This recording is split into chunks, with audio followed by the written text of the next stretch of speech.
Okay, and we're gonna get started. So I'm introducing Jen. So Jen is an amazing maker, and I met Jen originally from the Obama White House when she did the 3D printed sculpture, and then I met her at NonCon when she did Rosie Riveter. She's an awesome maker, awesome documenter, but she's really famous for making these huge builds and community builds. Again, from Rosie Riveter to on the lawn of the White House to what she did last year at the Smithsonian. So I'll talk about that some more. But with no further introduction, here's Jen. Thank you, Jen. Thanks, Mario. So welcome everybody. Good morning. Good morning for us here on the West Coast, and good afternoon to wherever you are. So I'm Jen Schachter. I am an artist and a maker. Currently the director of special projects for Savage Industries and a contributor for Tested.com. I've written for Make Magazine. I've been on TV on Savage Builds, but most of you probably know me from those big collaborative builds that Mario mentioned. And that's what we're here to talk about. So let's dive right in. So first off, what is a collaborative build? So my definition is it's basically any creative project made by a team of people who bring different skill sets to the table. So that could be a theater production, a mural, a Maker Faire exhibit. It doesn't have to be large or public, but they sometimes are. And they're often site specific or associated with an event. So some of you may have watched the build videos linked here in the talk or seen some of the projects on social media. But for those who haven't, I'll walk through a few examples of some of the builds I've worked on. So the very first one, the big one that started it all, was a set of letters, giant light up letters for a festival at the White House in 2016. It was called South by South Lawn, as in the South Lawn of the White House. And it was inspired by South by Southwest. So I got connected to the project because my former boss was working at the White House. So I got a call one day, do you want to work on a project with Adam Savage for the White House? It's in 3 weeks. So this was the actual mock-up that I got from the event team of what they wanted me to build. So I went to work right away and fabricated all of the parts of these giant letters. So here are some of the initial sketches. And each one was structured like a giant cabinet with plywood sides and back and an acrylic front. And building the parts took basically every hour of every day leading up to the festival. On the day before the event, we trucked all the pieces over to Digital Harbor Foundation, which is a youth makerspace in Baltimore. And 50 students and their parents and all the staff spent the entire day assembling and painting and wiring up these letters. So the next morning we put them in a truck and drove them to Washington, D.C. And here they are installed on the White House lawn. And when the sun went down at the festival, the lights inside the letters turned on and people could interact with them by tweeting at the hashtag that we designated for the sign. So there was a Raspberry Pi wired in and that would sort of scrape the Twitter API and change the color of the lights in real time. So this was the full effect at night. So the next community build project, whoops, I've got a stray image over here, was with a group called We the Builders. So this is a collective of makers who build crowdsourced 3D printed sculptures. The concept is basically they take an existing sculpture and they 3D scan it and then they slice it into a 3-dimensional grid. And they were founded at a hackathon in 2014 by Todd Blatt and Marty McGuire. And these are some of their previous sculptures. So they've done Ben Franklin, Edgar Allan Poe, George Washington. So basically each of the files is distributed on a platform they designed, which will track the status of each of the parts. And it also gives the host a way to communicate with the builders. In 2018, we were commissioned to do a project for the inaugural Nation of Makers convening. The theme of this conference was intentional inclusion. So to celebrate the diversity of women in making, we decided to make a giant monument to Rosie the Riveter. So I started off by making a 7-inch tall little clay sculpture. And then we had that 3D scanned and Todd sliced the model. He scaled it way up in the software and then sliced the model up into about 2,600 individual sections. So this is a rendering of what we were hoping to create. And so the inside of the model gets hollowed out, and we basically designed an internal skeletal structure to provide some support for it. And then we published all of the STL files on the We the Builders platform, so they can be claimed online and downloaded, and people print them all over the world and ship them to us. So for this project, we had a total of over 700 contributors that printed over 2,600 parts. So they shipped all the pieces to us in Santa Fe, where we assembled the sculpture with help from all the conference participants. So here's some photos from the build.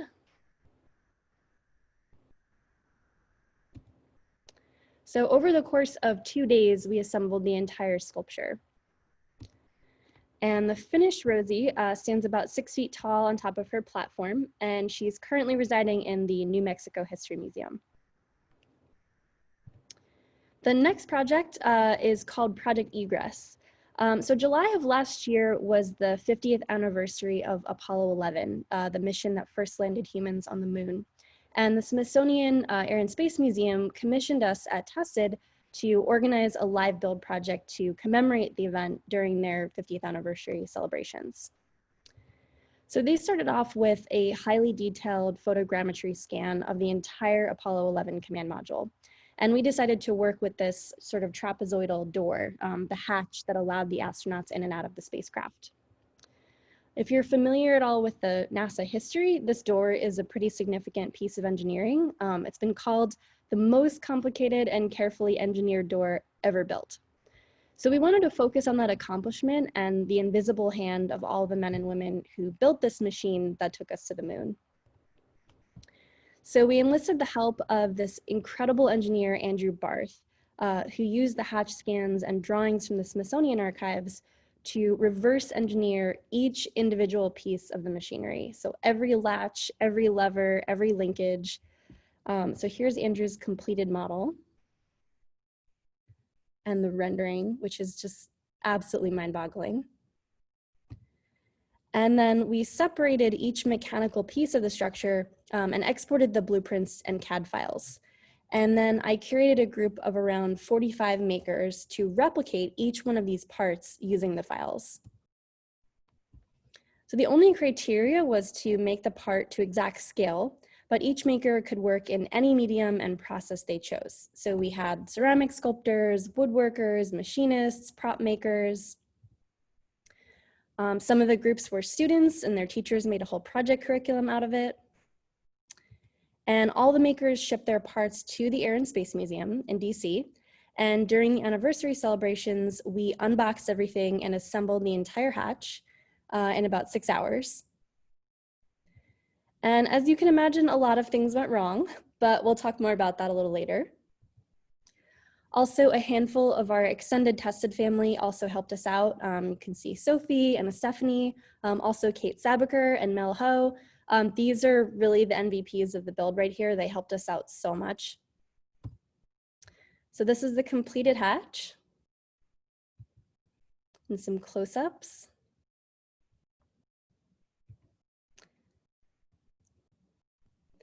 And this piece now sits on display at the Udvar Hazy Center with the Space Shuttle Discovery and various other pieces of aerospace history.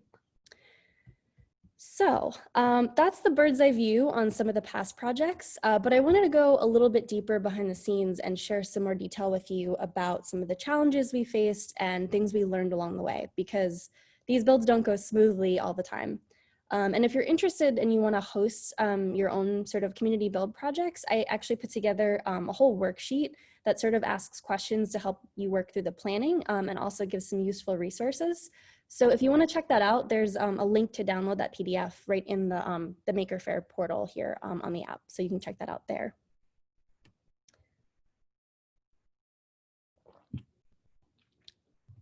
So tips from the trenches.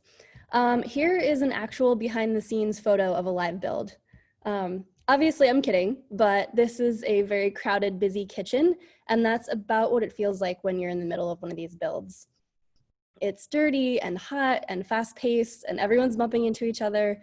But you have to go into it knowing it's going to be crazy and stressful and things will go wrong and you won't sleep a lot.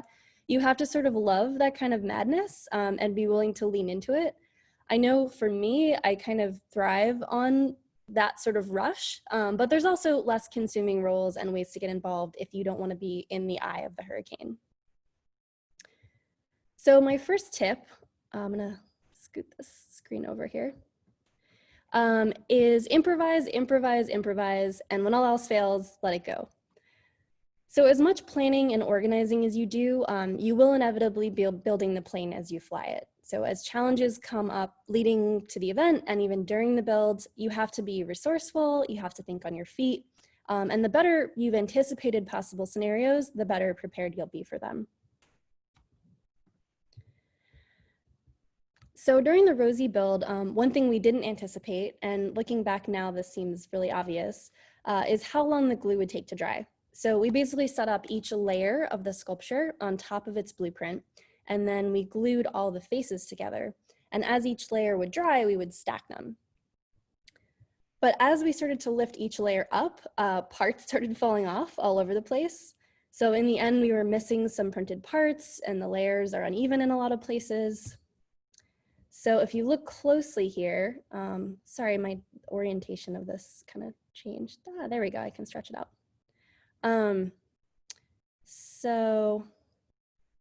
Okay. So if you look closely, you can see that Rosie's arm is actually held together with packing tape, and her elbow is basically gone. It's supported by 2x4s, and that's like the only thing holding the arm up. So it's obviously not ideal, but at a certain point you have to accept that you've got to do the best with what you've got and move on. Then during Project Egress, because everything came in so close to the wire, we didn't have a chance to dry fit all the parts and check the tolerances until when we were actually on stage with like 200 people watching. And the whole thing is live streamed and it's also recorded for a tested video, so the pressure is on. And even though the parts were all made to spec, of course we ran into fit issues because of the differences in material and processes. So you're up there sort of panicking in your head because pieces aren't fitting.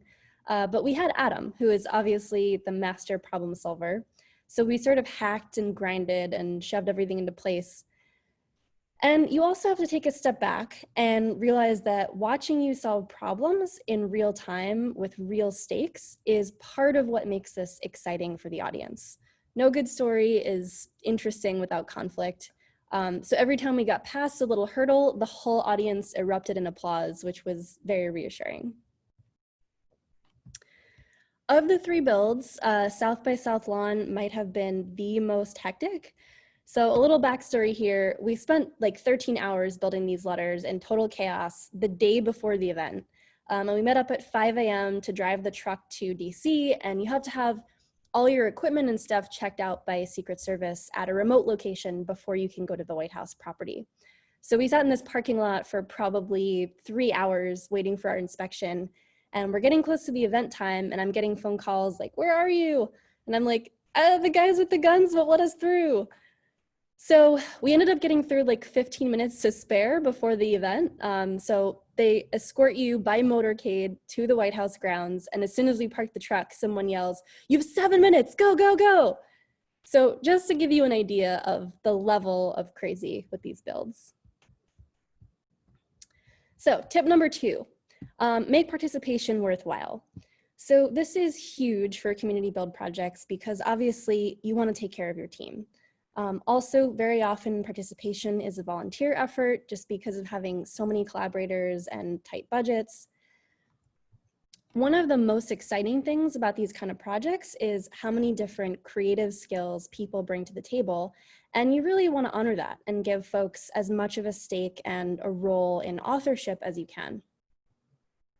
So we try to keep the guidelines specific where needed, but also open to creative interpretation.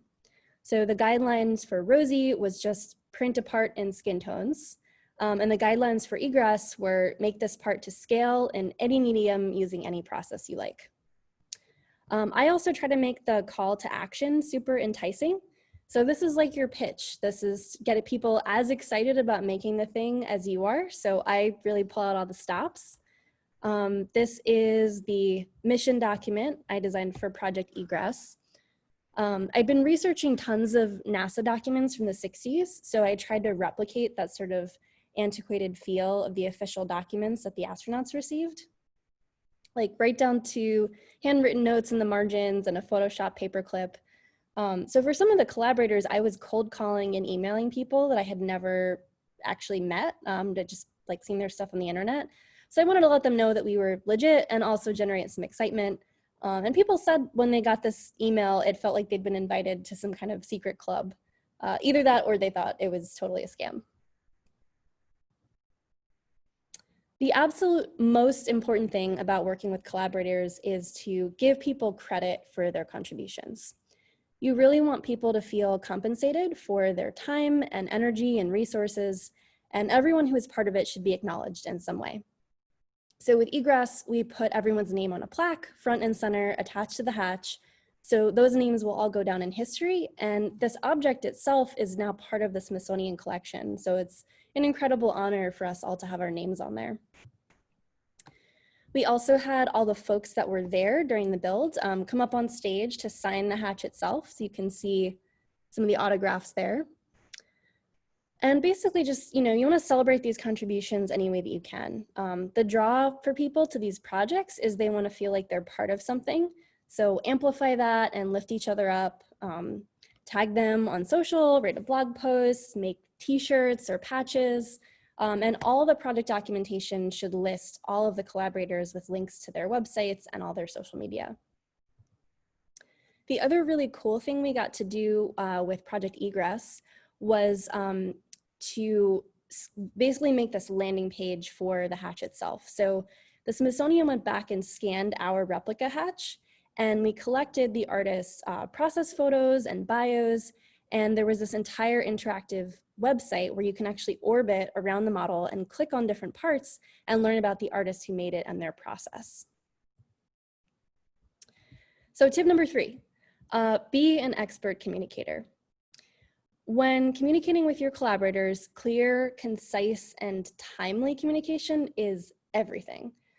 Strangely, the job I had that prepared me the most for this type of work was actually working in a restaurant kitchen as an expediter, which is basically the person in the kitchen who reads all the incoming order tickets and communicates to the entire kitchen staff what to cook.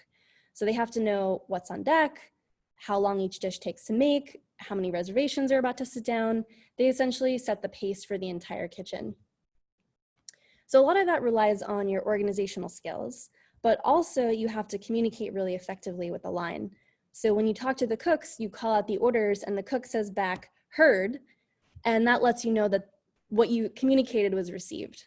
There's a really great article about this in the worksheet document that I shared if you want to read up and nerd out about kitchen expediting. Anyway, so you have to think of yourself as the expo.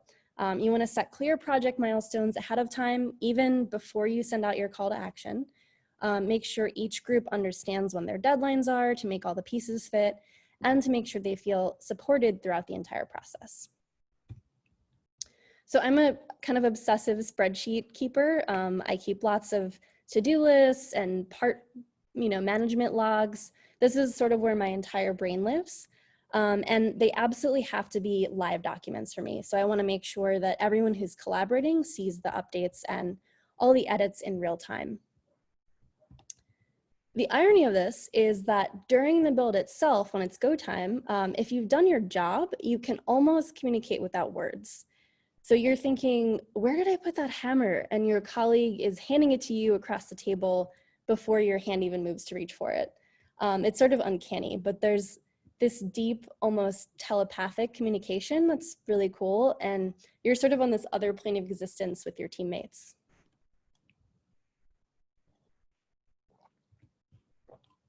So tip number 4, be resourceful in scouting funding and materials.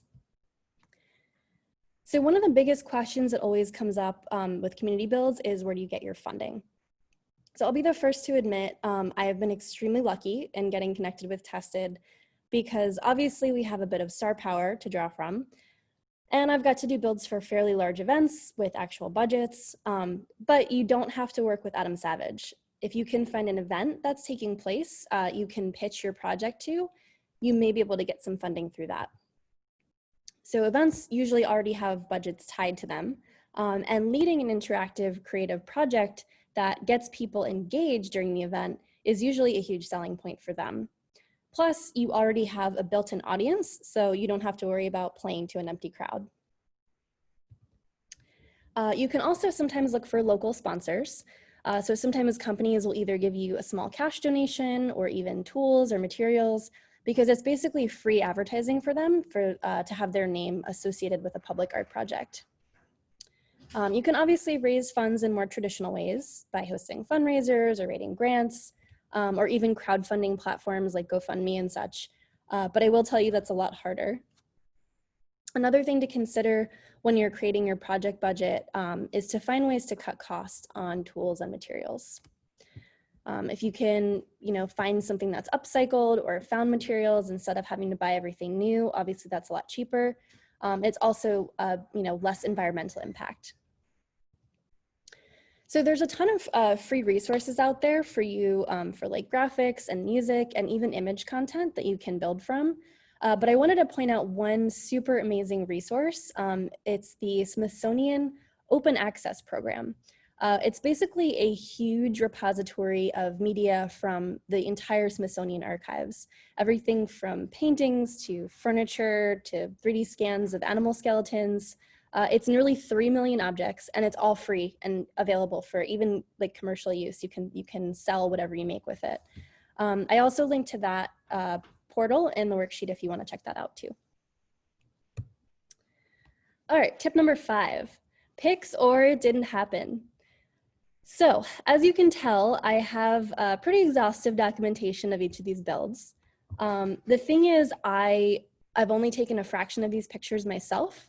So when you're in the eye of the storm on build day, the last thing you'll be thinking about is where's my camera? So you want to have at least one dedicated person to be documenting the build as it's taking place. Ideally, someone is there with video, even a time-lapse camera if you can borrow one, and someone is taking still pictures. So that could be a volunteer or dedicated events person. And usually if you're working with an event, they'll have their own media person there. So during egress, Stephanie actually knew that we would want photos. So without even needing to be asked, she documented everything with a nice camera, which I am so grateful for. And I still actually use these photos in my portfolio. A couple quick tips also for documenting. Make sure that you set up a media drop location in advance so people can share photos after the event. And also, if you want to use those photos in any official publications, make sure to get permission and also photo credit in advance. In terms of promoting the event, leading up to and also afterwards, I highly recommend having an event page. People want to share what they've been part of, so write a blog post or a landing page on your website. We also try to create a unique hashtag for the project on social so people can follow along in one place. There's a really great platform called walls.io. That's also linked in the worksheet. And we use that for Rosie. Basically what it does is it scrapes content from all the social media that's using that hashtag. So Instagram, Twitter, Facebook, and it combines it all into one splash page. And it's a free platform. You can upgrade to get a bit more control to like manage how the page looks, but it's pretty useful for these type of projects. So the very last tip, and probably the most valuable thing I've learned doing all these builds, is to trust the process. I relearn this in new ways every build that we do, no matter how well thought out and supported each one has been. There is a moment or even several moments when I'm in the thick of it, just in the weeds, and I take a step back and I think, we are not going to pull this off. So with egress, tons of parts were coming in right down to the wire. So we were calling shipping companies, trying to track them down. And at one point during the build, we looked at the clock and at all the pieces laying all over the table, and we're like, what are we gonna do? So we asked for help. With Rosie, it looked like not enough people were gonna claim all the parts. And without that, we basically didn't have a sculpture. And then during the build, I can't even tell you the terror when huge chunks of each layer started coming apart in our hands. And then again with SXSL, that was just crazy project to design and fabricate these huge letters the day before they're supposed to be on the White House lawn, and then installing them in under 7 minutes.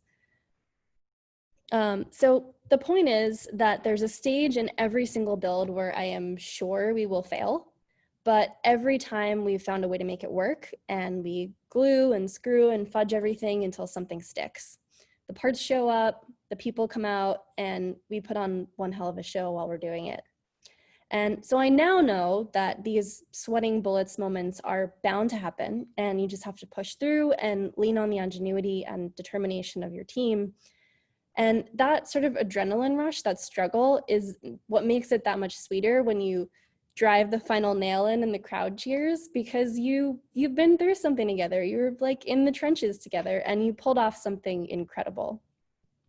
That is pretty much the sole reason I keep coming back for more crazy, and why I hope you will find your way into one of these projects as well. So, all right. That was my talk. That was awesome. You answered a lot of questions, so we'll just ask some of these. Sure. Have been answered. So, what's your next big build? I guess the next question that came up is: do you have any? Is your next build already put together, and are you collecting information for that, and that process for you to collect that information? I asked this to Sophie yesterday. How do you collect that information, and how do you store it? I mean, we've all seen Adam said he has all these folders. And Sophie says she builds folders and prints them out to have them in physical form. What's that process for you? And if you can walk through that. Yeah, I was listening for Sophie's response yesterday, because we have, in a lot of ways, we have similar processes, but I don't print things out anymore. I'm kind of a obsessive folder organizer. So I keep a lot of inspiration folders. I have like 6 or 7 different inspiration folders on my desktop for different like sort of themes. So I'll clip images and article, web page links and drop them in there. So when I need inspiration, I go to those sort of files. And I think in order for it to be really usable and accessible, it has to be categorized very well. So organization is super key. And in terms of another community build, that's a tricky one.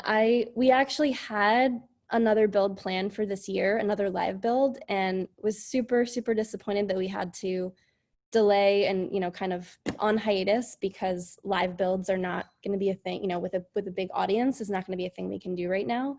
But I'm actually really interested in what the kind of future of collaboration looks like digitally, since this, for the foreseeable future, this is going to be kind of how we're operating. And also, like, doing events like Maker Faire makes me realize just how much wider your reach can be if you're not limited by geography. So I'm interested in what the future of collaborative builds looks like in this kind of new digital remote lifestyle that we're building for ourselves. Yeah, I mean, I would say as Maker Faire Miami, we usually get folks from the Southeast, but I mean, because we're digital, we have people from France and the Netherlands. We have a whole bunch of questions come in. For you from other places that are not the U.S. So it is a true fact that these platforms have allowed us to actually have a wider reach and get to farther places that we've never gone to before. Can you talk about? I know that looking at Project Egress at the live stream, I was watching the live stream and taking snapshots and doing stuff like that, and you can see all the tension moments where the camera came in, and then you had a real camera crew there, the guys that know you very well. And then you would see the oohs and ahs, and everybody was worried at the end, especially when you saw Stephanie and some of the folks from Tesla jumped on stage to help you with that. Can this get done? Can you talk about that moment when you think, I've asked for help, and then everybody started showing up and started sort of labeling things on the table and noting stuff on the table? Can you talk about how you felt in that moment when everybody just sort of came to help you? The first feeling is relief. The first feeling is, I'm so glad we have friends that we can count on that are here. And a lot of those, I mean, like Sophie and Stephanie and Kate and Mel, like we've worked with them before, like all the tested folks have worked with them before. So it was like, we had already built that working relationship, and they've been watching the whole time, like seeing what we need help with. So kind of having that, and I think that's just like a great lesson for community builds in general, is like, even if people aren't necessarily like recruited officially to be part of the thing, if you've got a good network of people and people that you trust and have a good rapport with, we just like immediately all 5 or 6 of us just jumped into this like level of communication where it's like, it really is, it feels like what I imagine playing major league sports would feel like. Like there's a huge stadium of people that's watching you, but it's just you and those like 8 or 10 people on the field. Like there's nothing else. Like it's just you communicating with signals and, body language. It's really special. Like I think that's what drives me to keep doing more of these, is that sort of bond that you have with the other makers. Yeah, because those moments are just, they're so stressful, but going through it with other people makes it a really cool bonding experience. Did any of that prepare you for like Savage builds or anything like that, where you have these now bigger builds? On Savage builds, you guys built some pretty big builds. You guys went like all the way in. There was no small builds in Savage builds. Did all this preparation help you for with some of those things? Absolutely. It was larger in scale and definitely larger in budget because you're making a TV show. But all the same principles apply. Like every single episode that we made, it was like a million things go wrong. And, there's so many moving components and the stakes are just like higher and higher and higher for everything. But you have to, stay super organized, communicate super clearly. And then when you're doing a build like this, or when you're making a TV show, you're sort of asked you give everything of yourself to this project. So when we were working on Savage builds, it was like 17-hour days on set for basically like 3 months. We did sleep occasionally, but yeah, it's almost like a boot camp. It's like a endurance training. But I love it. It's a crazy sort of lifestyle, but it is really enjoyable. Yeah, I guess the preparation, it's all in the same family, just bigger budget and higher stakes. So just to follow up on that, what was it like to get the call from Adam to move from the East Coast to the West Coast to work on a secret project? You mean for Savage builds? Yeah. Right. When you went east to west, it was a secret project. Now we know it's Savage Yeah. builds, but what was it like to get the call from Adam saying, "Hey, come to test it"? Yeah, it was it was kind of a long process actually, because I started working with them in 2016 for the SXSL, and we actually, when we were working on the Rosie build, there's one photo that I've seen where Adam and I are chatting like across the top of Rosie, and I remember the conversation that was happening when that picture was taken, because Adam, this was like in 2018, Adam said to me during that build, he was like, "Hey, I would really love to hire you. Like, I'd really love for you to come work with us." And at the time I was like, what? Like, what are you talking about? What? Is this really happening? And then within, I guess that was in June or July. And then by November, Tested had reached out to say like, "Hey, we'd love for you to come, work out here with us." So I was actually already planning the move. But then when I got the call about the TV show, it just accelerated the timeline. So I was planning to move kind of in the springtime, but I ended up coming out in January to start for the TV show. So it was a long road of like working together, building that relationship over several years. So I was still really surprised when I got the call, but it felt like it'd been a long time coming, kind of thing. So I've asked Elijah and Ali and Fred Sophie, but what is it like working with Adam Savage? He's just he has so much knowledge and so much like maker chops. Like he can make anything out of anything. He is really good at hacking things together, but he's also extremely proficient. Like he can machine or do like really amazing woodworking. So it can be a little bit intimidating, but he's also he's so generous with his knowledge, and he's such a good teacher. Like, I don't know if many people know this, but he actually was a college professor, an adjunct college professor, I think at a university here in San Francisco. And you feel that very much when you're working with him.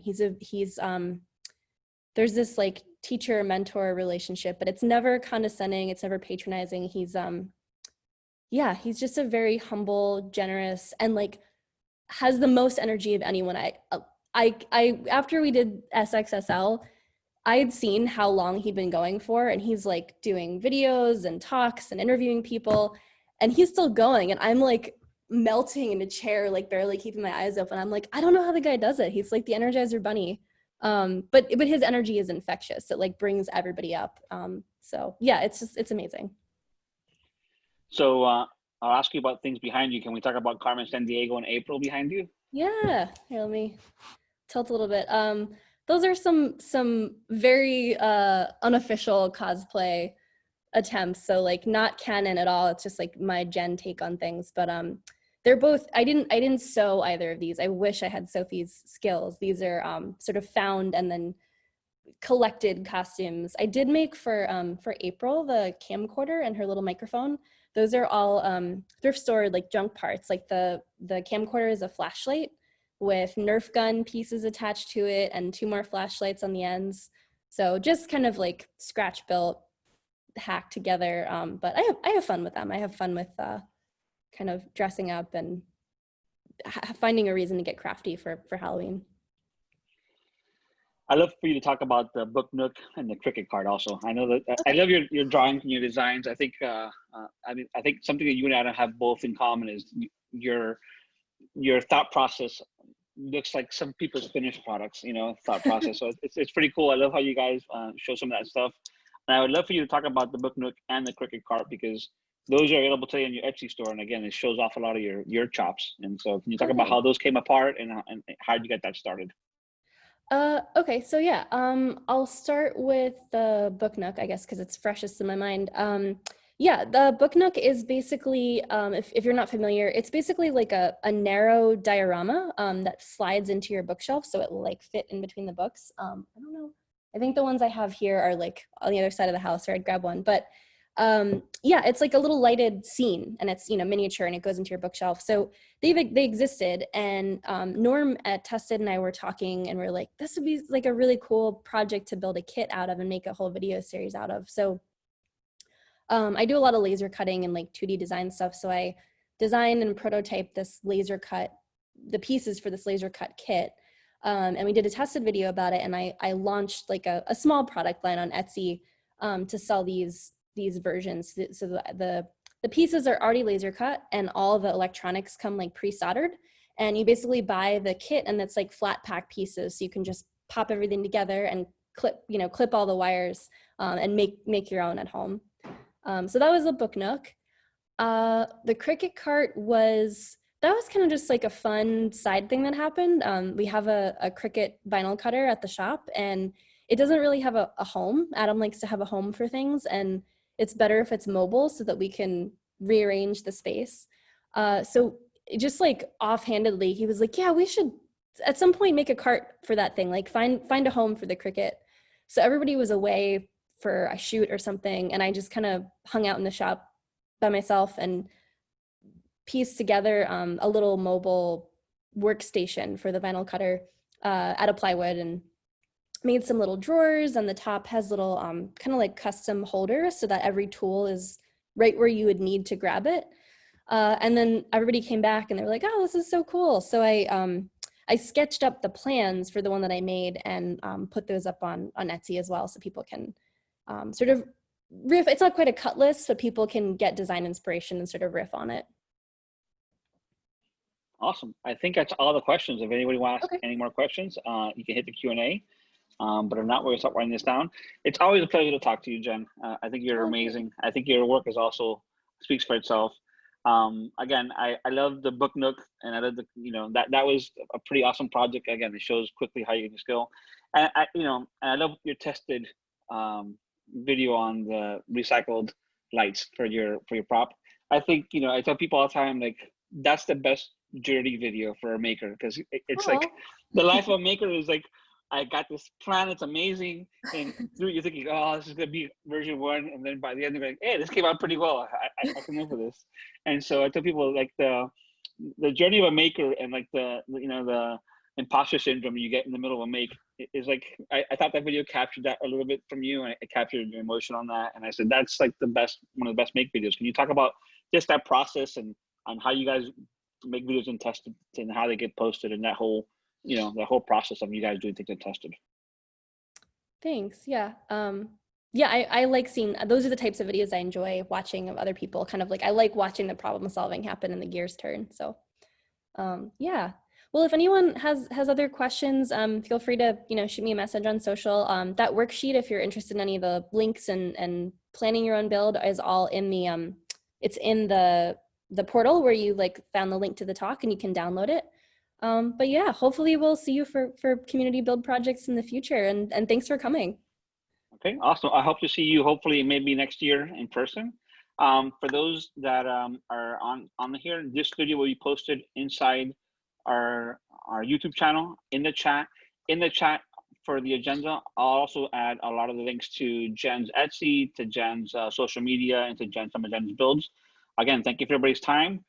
It's great for you guys to be on. We have some panels coming up next for BattleBot designers. And then after that, we have the panel that has Jen, Sophie, Stephanie, and Ali. So please come to that panel and please watch the video. Thank you guys for all your time. Jen, thank you. I'm humbled that you always make the time for me. So awesome. See you in the future. All right. See ya. Thanks, Mario. Bye. Bye.